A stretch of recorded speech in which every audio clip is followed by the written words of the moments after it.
ঠিক এই মুহূর্তে কিন্তু আমের সিজন প্রায় শেষ পর্যায়ে, কিন্তু আম অনেকদিন পাবেন, কারণ হচ্ছে এখন আনসিজনও কিন্তু আম পাওয়া যায়। এখন আমি সাজেস্ট করবো কোন আমটা খাবেন। এখন সবচেয়ে বেস্ট কোয়ালিটির আম হলো রূপালী। রূপালী এখন সবচেয়ে বেস্ট কোয়ালিটির আম। রূপালী আমরা খুবই সুস্বাদু এবং খাইতেও খুব তৃপ্তি মতন খেতে পারবেন, মিষ্টি খুব বেশি।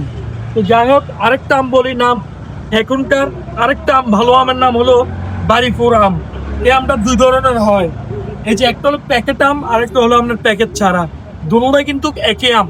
একটা আম ছোট একটা প্যাকেট করে ফেলছে, এই কারণে কিন্তু আলু বাতাস লাগে নাই। এই আমটা একবার পরিষ্কার, আর এই আমটা একটু কালসা। দুটোটাই কিন্তু বাড়িপুর আম, খাওয়া কিন্তু একই স্বাদ, দুটোটাই কিন্তু মিষ্টি আম।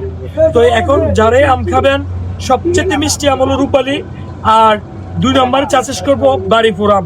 এই দুটো আমি তৃপ্তি অনুযায়ী খেতে পারবেন, মিষ্টি সবচেয়ে বেশি। আশা করি ভিডিওটা আপনাদের ভালো লাগবে, সবার মাঝে শেয়ার করে দিবেন, লাইক কমেন্ট করে পাশে থাকবেন।